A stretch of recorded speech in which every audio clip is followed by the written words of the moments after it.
The 6 on the die, he does not, and so Clifton is going to win the roll and start things off. So it looks like he has at least one Mulcharmy, not the best going first. He has a copy of Ash Blossom. Looks like he might have at least one copy of Droll and Lockbird. So a couple hand interactions, but it does look like because his hand is all monsters that he had some type of starter in there, and he does in fact have a starter. It's a copy of Ryzeal, and he'll be sending Eclipse Twin to the graveyard. Just talked about this card and how incredible it is. Being able to start things off with just special summoning from the hand, still having your normal summon access, as well as getting that Eclipse Twins in the graveyard that you'll be able to attach to a Ryzeal detonator later on in the turn. Now he's going to use the effect of Ryzeal to add a different attribute Ryzeal monster from his deck to his hand. It's going to be a fire. It's going to go with Sword Ryzeal. We've seen this time and time again, and as you mentioned, the reason why this is so good with Mitsurugi is once you get to a rank 4, being able to go into King of the Feral Imps lets you access that other portion of your deck. Now the Sword Ryzeal is going to special summon, it's going to add Ice Ryzeal to the hand. So this here is an opportunity for Pack if he's playing a card like Droll and Lockbird. Doesn't look like that's the case. Yep, now a normal summon of Ice Ryzeal is going to special summon Star Ryzeal from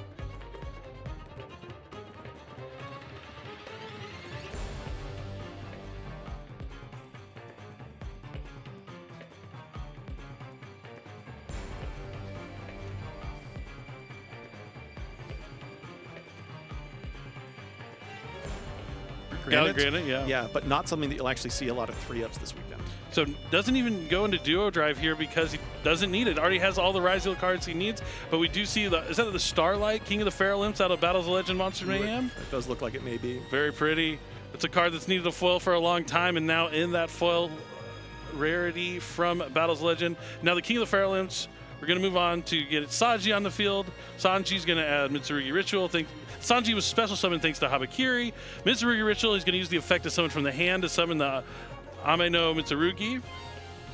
Or Habakiri, sorry. And what's interesting is when you use King of the Feral Imps earlier in the turn, you actually can keep the level 4 on the field because you can instead tribute off the King of the Feral Imps, which has already used its effect. So this is a way of actually establishing additional level 4. Sometimes if you just start Habakiri, you're sending the Saji immediately to the graveyard and tributing it off to get the effect to search a spell.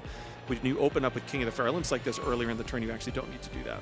Yeah, and you see now that he has all this established. The Night Sword Serpent came back from the graveyard thanks to Mitsurugi Ritual, and now he's going into duo drive. You can see Clifton playing quickly. He knows this deck well. All these players are very well prepared for this tournament, and you're watching some of the best duelists to ever do it go at it here in this little mini tournament this weekend here on Friday to find out who's going to go to the World Championship. Now he's going to be able to use Mitsurugi Ritual's other effect to summon from the deck. You can do each one once per turn, and he's going to summon out Ame no Murakamo no Mitsurugi.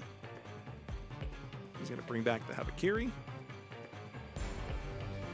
And gets to add a copy of Mitsurugi Prayers from the deck to the hand. Everything's coming up Clifton land here in game number 1. Pack with not having any interactions from the hand, but Memento can break boards pretty well. We'll have to see what he has working for him. What's interesting is it looks like he went into this weekend electing to just play 9 Mulcharmies as his hand interactions. We do not see any other hand interactions in his deck. So the fact that we've made it to this point, if you're a fan of Pack, don't expect something like Infinite Impermas combined with Nibiru or anything like that. With a cross on field, that wouldn't necessarily work well either. And that's probably why he opted to go for just like maybe some board breaking cards. But you mentioned Gallant Granite would be coming down this weekend sooner than I thought. It's coming down right now to add Nibiru. The Lunalight deck can do this as well. Yeah, and what's interesting is in this deck, you can actually trigger the effects of your ritual monsters because they would get tributed. And then in the Lunalight deck, it actually combines well with Liger to maintain itself on the field while also just tributing all your opponent's cards because it's unaffected by anything that's not a Lunalight monster. It's so cool. So both of these, not that we're looking at Lunalight, but we have 2 decks both searching out a single copy of Nibiru that's not just an additional hand interaction, it's actually layered into what your engine is trying to do. And we're really seeing a clinic here, why this deck is so good. Why the players have gravitated toward it. When there's nothing interrupting you, you can really establish quite the incredible field, and Clifton Lane is doing just that here in game number 1. Now it looks like he's going to special summon Ice Ryzeal from the hand. Yep, that Fuwalos is not likely to do anything in this particular game. So now it looks like he can go into another rank 4. Another one? Does he need another one? What is this one going to be? It looks like a Dugaris. Yeah. I mean, at this point, might as well. Trying to dig for some more interactions from the hand. Or is he going to summon back from the graveyard?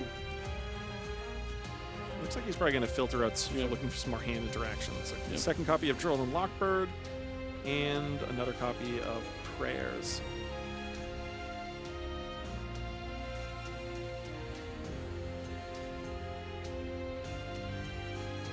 Now he's going to activate Ryzeal Cross again. At this point, one of the beauties of a deck that can search out so many cards over the course of the turn, but then stagger the draws into the later portions of the turn, is that his deck is much more concentrated with those hand interactions that he's trying to dig towards. Cards like, he already had a copy of Ash Blossom, but if he did not already have a copy of Ash Blossom, he could be digging for a copy. It doesn't look like he has an Infinite Impermanence yet, but it does look like he has 3 in his deck, so he could be digging for cards like Infinite Impermanence, which add another layer of interaction to his field. And it looks like Clifton, though, is satisfied with this opening turn. Yeah, I think you touched on something that's really important about all card games is thinning your deck out to be able to dig for the options that you really are looking for. Definitely some fundamentals there. But let's see how Pack is going to work his way through this board. He's going to start with a normal summon of Memento Anguish. Which is, in a vacuum, basically the best one for you to open with. Here's the reason why he's playing 3 copies. It's going to now allow him to search his deck for Memento.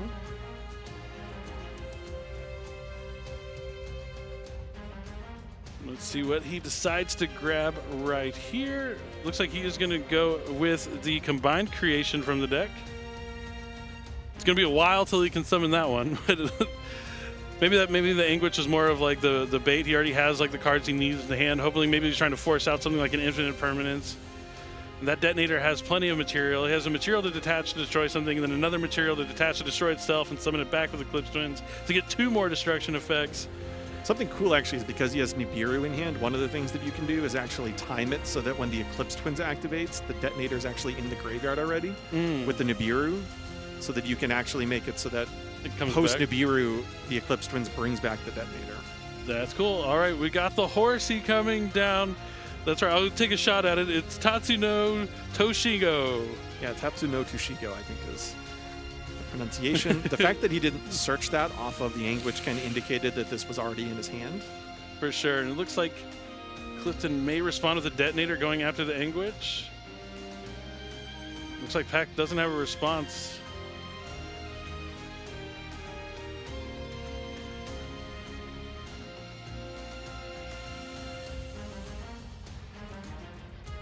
Yeah, Clifton still has the Ryzeal Cross online, a couple of set cards. He's going to have a board wipe available to him.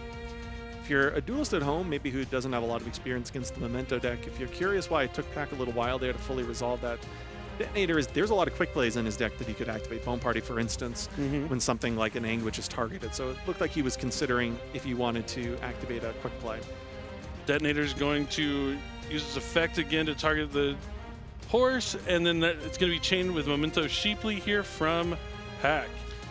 So the reason there why he would target the seahorse, as many people would refer to it as, is it wants to make it so that it's not on the field to kind of recognize the leveling. Makes a lot of sense.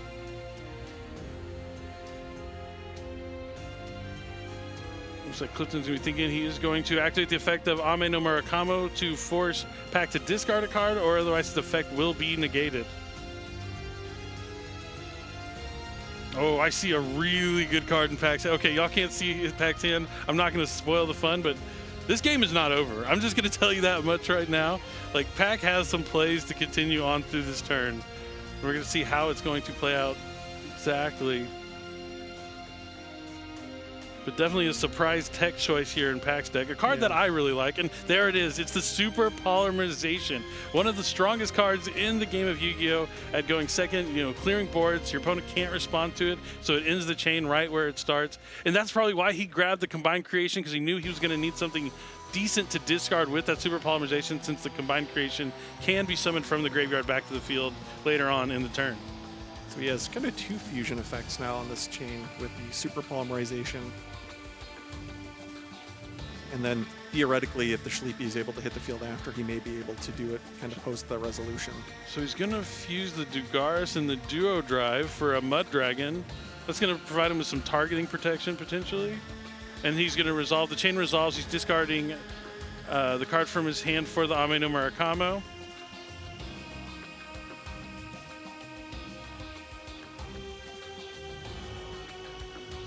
So now the question here is he going to negate with the cross? So he's going to negate the Sleepy with cross.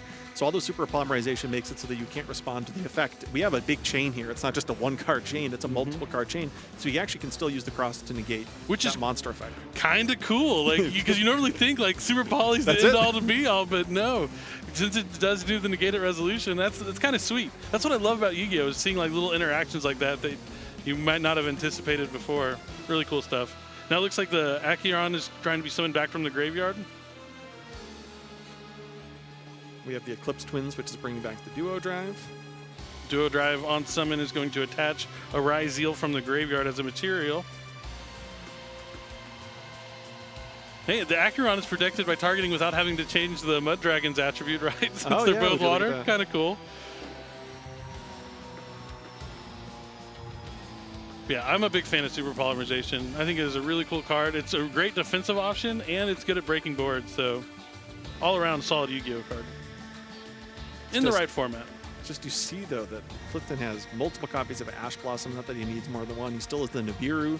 Pack knows that. He's under Droll. Yeah, so it's made a dent, but Clifton has just so much follow-up still. And now we see the field spell come down.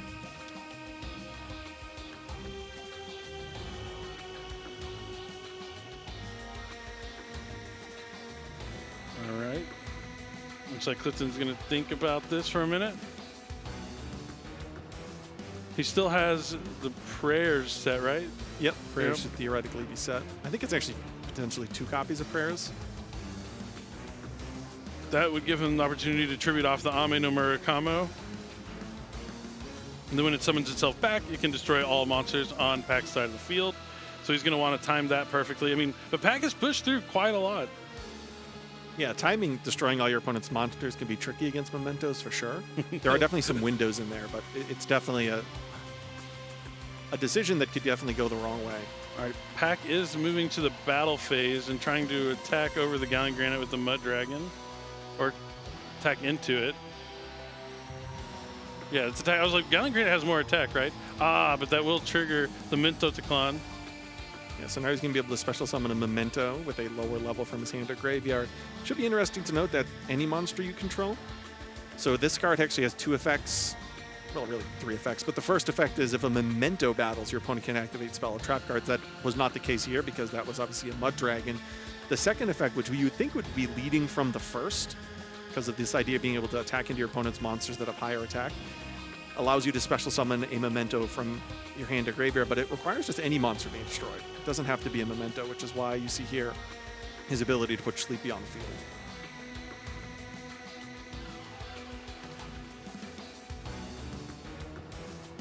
Pack's getting closer to having the 6 Mementos.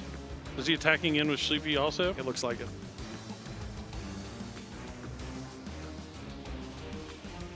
Now this is going to let him send a Memento card to the graveyard from his deck. Okay, so you could do a Foolish Burial-like effect, but so it's any card, right? It is so any you could card. send down Memento Fusion or... Yeah, presumably Memento Fusion. I mean, you can send others, but that's certainly one that would have amongst the highest amount of utility here. You could send Bone Party. Doesn't necessarily have as much utility, though, in the graveyard. Couldn't quite catch what he sent. His graveyard's fanned out kind of horizontally. Far. Yeah, where it reaches off the screen. Hopefully we can scoot that graveyard in a little bit so we can take a look at what's on top. Okay, so I'm almost... It has to be Memento Fusion or Bone Party? It could be either one. The fact that he reset it makes it so that I guess you could theoretically see that be Bone Party. Yeah. But it's not clear. We weren't able to see it. So we'll be one of the only people in the unknown. Clifton knows what it is. Pack knows what it is. The people who need to know, know. All right, so it looks like Clifton is going to start off his turn with a Link summon for Dynamundo. I love Dynamundo. It's a cool one for Ritual decks. The blue cards, but not those blue cards, yeah. The other blue cards.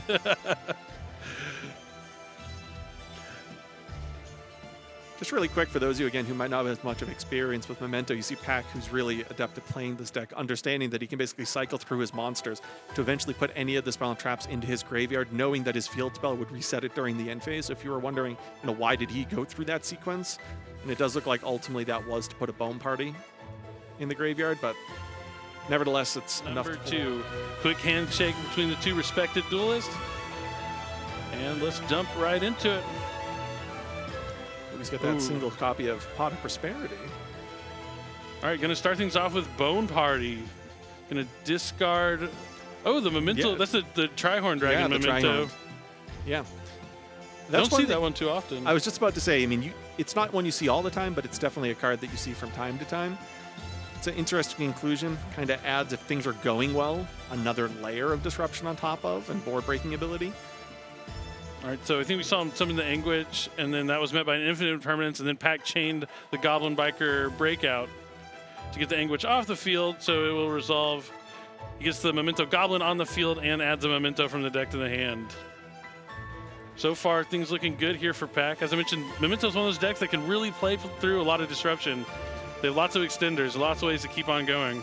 Yeah, so Goblin on its own allows you to destroy a Memento monster and then send 2 more Memento cards. Again, cards is important because the field spell lets you reset during the end phase with different names to the graveyard. And it on itself can actually destroy itself, as we just saw there, which is why the Goblin Biker Grand Breakout is such an important extender, because as long as you can get that Goblin effect off, even if it's the only monster on your field, it really fuels your graveyard there. It looks like he sent a copy of Gaddock, which is one of the cards you basically always send. Now, Gaddock is going to have an effect that allows him to special summon it. From the graveyard. From the graveyard. And then Molcharmin Meows come down from Clifton. And then target a Memento card in his graveyard and add it back to his hand. So it's a way, though, to basically filter into whatever Memento card that you need, because you can send the card you want to add back to your hand with Goblin as well. But yeah, Meow's a card that lines up pretty well here against Memento. All right, so it looks like Pak is going to use Memento Fusion, going to put back 3 Memento monsters from the graveyard to summon the combined Creation King. It's creating something, whether it's the grand one. No, this is the king. He gets to send. This one reminds me of like Galaxy Eyes Dark Matter Dragon, right? You just get to send 3 Memento cards from your deck to the graveyard. An incredible effect. I love how its effect is worded in such a way too, where you can do it going first. You know, it kind of has that additional bonus, like, and then if you want to destroy some things, you can, but you don't have to. Yeah, you don't have to. I also love that you send a copy of itself in order to get access to the field spell. It's just kind of an interesting quirk. It's a really good card. Yes, yes. And I mean, I would say that is the reason why like Memento really got that extra push to become part of the meta. When that card came out, it really gave it that extra fusion monster they needed, along with the other fusion too, the Twin Dragon. Twin Dragon, yeah. Akihiron is a card that's so important in the grind game. You know, this deck seemingly will never run out of resources because you're shuffling all of your guys back into the deck, but you're also relying on cards like Akihiron from the graveyard, being able to special summon itself back out whenever a Memento card is destroyed. Yep. We're going to see how he's going to deal with this Meows. Will he give Clifton any cards? Or is he just going to try and look? Yeah, he's going to dig for maybe an interaction from the hand if he has any that he potentially kept in or sided in. So one of the things about going first in sided games, a lot of duelists this weekend are going to elect to play cards, which we've seen for years now. You know, sometimes it's Dimensional Barrier, sometimes it's cards like Mistaken Arrest. I don't actually see any of those really high impact sided cards here out of Pak's deck. So this Pot of Prosperity is likely going to filter into something that is impactful, maybe Droplet, Stroll, Ash Blossom, but none of those cards that can really just single-handedly sway a duel in your favor in the post-sided game. So it'll be interesting to see what he selects off this Pot of Prosperity, knowing that he's not necessarily digging for something that's quite that impactful. Yeah, I like that you touched on the big like blowout kind of cards, and what really like I think brought those to rise in popularity was the addition of Triple Tactics Thrust from Photon Hypernova. Lots of monster effects being activated from the hand and being able to use that useful to get it. But yeah, we do see Forbidden Droplet coming out the top. And Ash Blossom. It's like just no droll. It's almost like I named one by one the cards that he could see off the top that he might get here as a point of interaction. Yeah, definitely. Magician, so said, so appears. Now let's see if he decides. Oh, looks like he's thinking about taking the Dark Blade. Okay. Well, he did open this turn with Bone Party. So if he thinks his play can be extended and he doesn't necessarily need the non-engine interactions because he's yet to normal summon, I think that's what he's going to double check here. And not have to summon from the graveyard too many times. Yeah, exactly. Like maybe giving him one card isn't so bad. What's interesting is Clifton's favorite card on the graphic to start this duel was Lone Fire Blossom. And whenever I think about Darkblade, I always imagine it as Lone Fire Blossom. It can sometimes destroy spell or trap cards as well, but the effect of sending it to the graveyard or tributing it or destroying it, depending on which card it is to summon from your deck, a myriad of options always reminds you of Lone Fire Blossom. Yeah, it was definitely one of the first ones to do that and kind of sticks with you. I still, if there's a card that destroys a spell or trap, I'm like, oh yeah, that just MSTs it. Yeah, just MSTs. It's hard not to.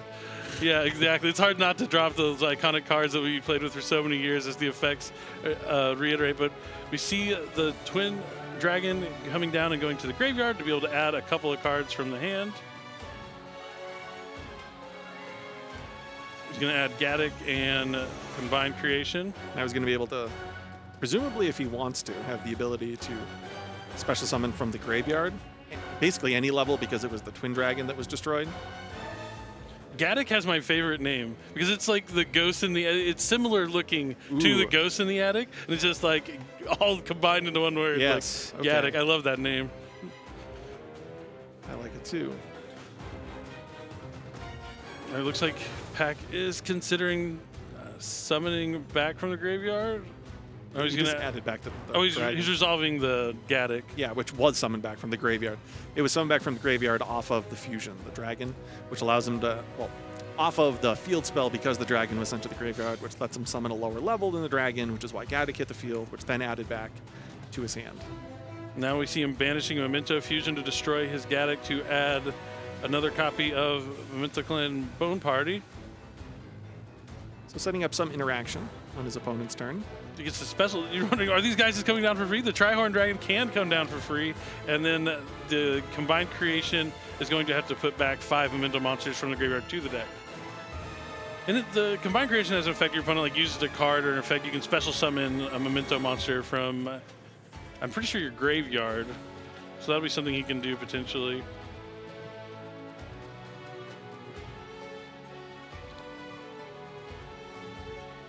So it ends here with he has both of the creations, whether it's the Creation King or the Combined Creation. They're both there. Yeah, they're both there. They are both indeed there. With the dragon. And that was through Meow's Imperm. Ooh, Lightning Storm starting things off. Pretty exciting. Pack did put 2 of his monsters in defense mode, so you can only imagine that Clifton will be going after those spells and trap cards. But this is going to force out Memento Fusion and Bone Party, maybe perhaps way earlier than Pack would have wanted. This is definitely going to be a weekend where I think Lightning Storm and Harpy's Feather Duster Seed play. I think they line up really quite well. For instance, into Malice and Ryzeal. So they actually, so one, again, we talked about kind of destroying the Vanquish All trap card prematurely. That's a good opening play into that because it also deals with a field spell. It can also be pretty decent against Lunalight because it deals with the pendulum, the scale. So if you're able to clear the field, which is follow-up usually. But that's sometimes a big deal. Sometimes the decks that we're looking at, you can invest all your resources into breaking the field, but then it's just their follow-up is just too overwhelming. So I actually think this is a weekend where those cards cycle back into a lot of people's side decks, which might not be a good thing if you're planning on playing some of those Odeon-themed strap card decks this weekend. But, that's what the beauty of Yu-Gi-Oh! Is. There are these ebbs and flows.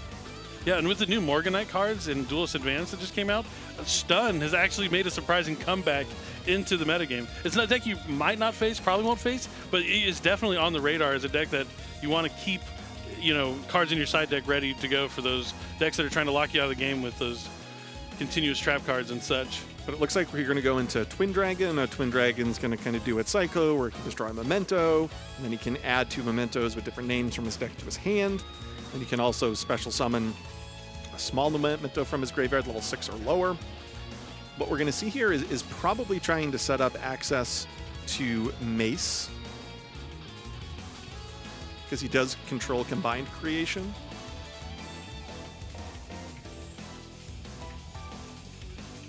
Yeah, absolutely. It looks like that Mace is and indeed Anguish. Yeah. So for those of you who are unfamiliar with Mace, Mace has a really interesting effect where, and if you're wondering what are some of the interactions, well, if your opponent controls Combined Creation, you can actually discard Mace and then take control of one face-up monster your opponent controls until the end phase.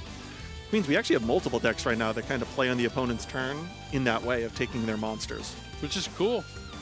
It's definitely a unique type of interaction. It's like 3 different decks that there's always like a new interaction that's like better than the last. Like, oh, non-targeting removal. That's a really good way to deal to your opponents. But then there's ways to get cards back from the banished to graveyard. But when you take their monster, it's a little more steps that they're going to have to do to get that monster back on their side of the field.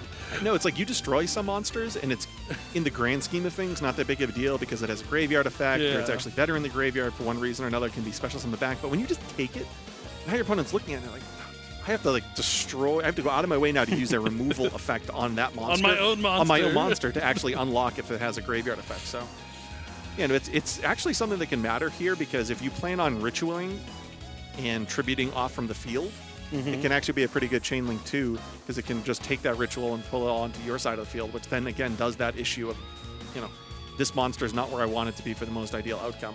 All right, so we saw Habakiri summon Sanji. Sanji was in tribute off, and then added the Mitsurugi Ritual. Now Ritual is going to tribute off the Habakiri to summon the Ame no Murakamo. So no Ryzeal cards here from Clifton yet, just the Mitsurugi cards.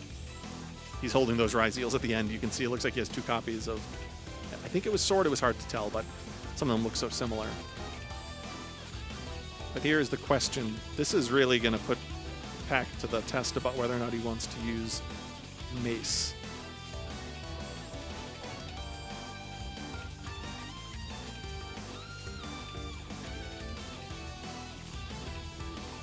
All right, so it looks like Pack is going to use the effect of Creation King to take out the Ame no Murakamo along with itself.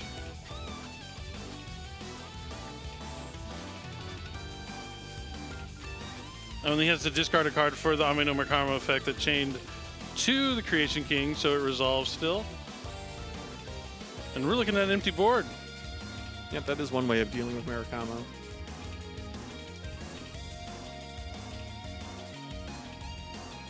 Pack just sitting with 2 cards in hand. He had to discard the Anguish that he added. Clifton wants a good look at Pack's graveyard. So he's choosing what he wants to add here, and he's going to add a Mitsurugi Prayers. Anguish is going to be special summon, and on special summon it's going to be able to add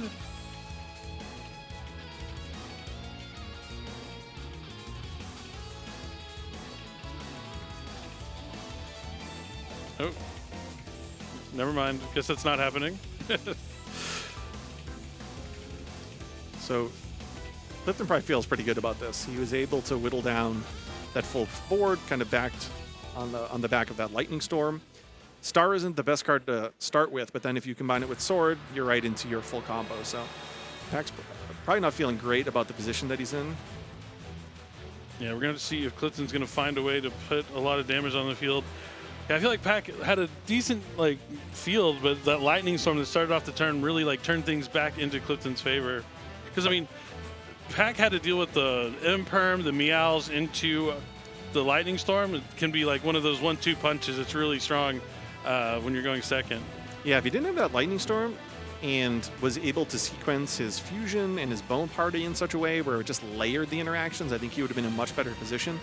You know, the decks going first that can layer their interactions. When I say layer their interactions, what I mean is if you make it so that there's these sequences during the turn where now you can use this trap card, now you can use this graveyard effect, now you can use this hand effect, now you can use this obvious on-field effect, it's really difficult because your opponent gets to time when they want to use all those interactions, and it can just be really overwhelming to deal with. But if you have one card like Lightning Storm, which deals with the Fusion and the Bone Party, and make it so that the instances of interaction, the amount of times that Pack can actually interact go from, let's say, 4 to 2, it makes your turn much easier to navigate. So anytime that you can trade an interaction or trade down the number of interactions your opponent has, it can make breaking that board much easier. And what's, you know, it should be interesting to also point out, Clifton knows this matchup. Oh yeah, for sure. He knew Lightning Storm was an ideal side deck option in this particular effect, in this particular duel. Yeah, for sure. Oh, and just to mention the thing earlier with the Anguish, there was a PE minor given to Pack just for trying to use a Twin Dragon effect to summon back that Anguish when he wasn't able to. No harm, no foul. But yeah, I think you brought up a lot of incredible points. It's like minimizing the amount of interactions is like step 1 to your turn and breaking through your opponent's field. Definitely incredible insight there. We did see the duo drive here add, I believe, Ryzeal Cross and this node Ryzeal as well. So we now see Clifton with another access. It looks like he's running some math. As soon as Clifton activated that Ryzeal Cross, Pack did chain his Memento Sleepy just to get a monster on the field, because I think his goal right now is survival.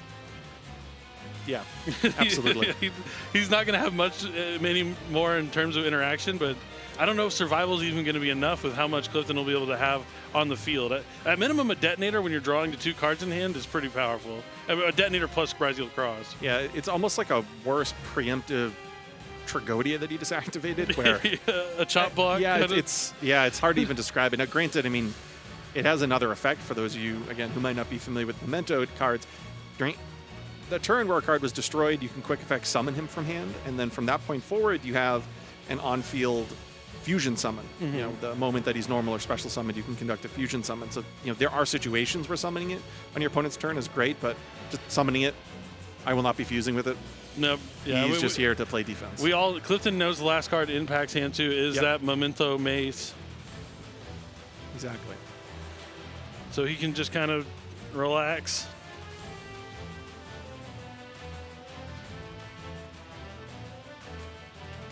But just to go back, I wonder how many duelists who are not as familiar with this strategy would have sided Lightning Storm in. Now, it's a good hedge if you're not familiar with your opponent's deck, but if you were just sitting there, not having a lot of experience with Memento and reading, oh, all these cards activate when they're destroyed, maybe I don't want to bring in this Lightning Storm.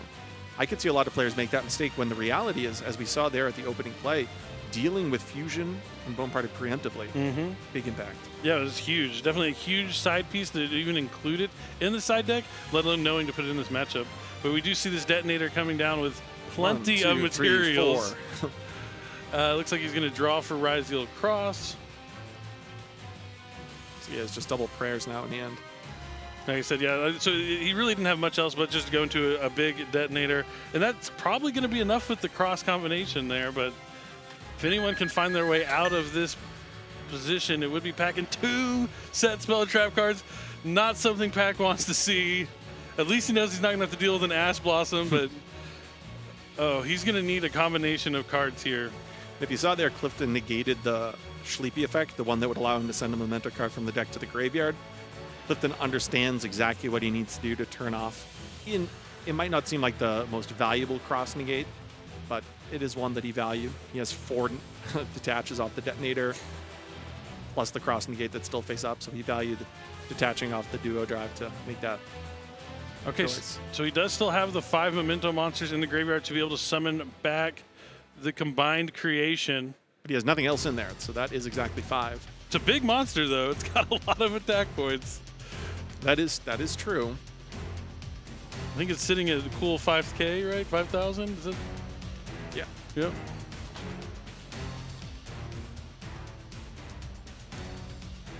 Just that classic 5/5. But now we see... That's more than Obelisk the Tormentor. Oh. And only occasionally more than Slifer. Occasionally. Slifer and Raw, they can get a little out of hand. All right, so we see the prayers. Summoning back the Ame no Murakamo. That destroys the combined creation.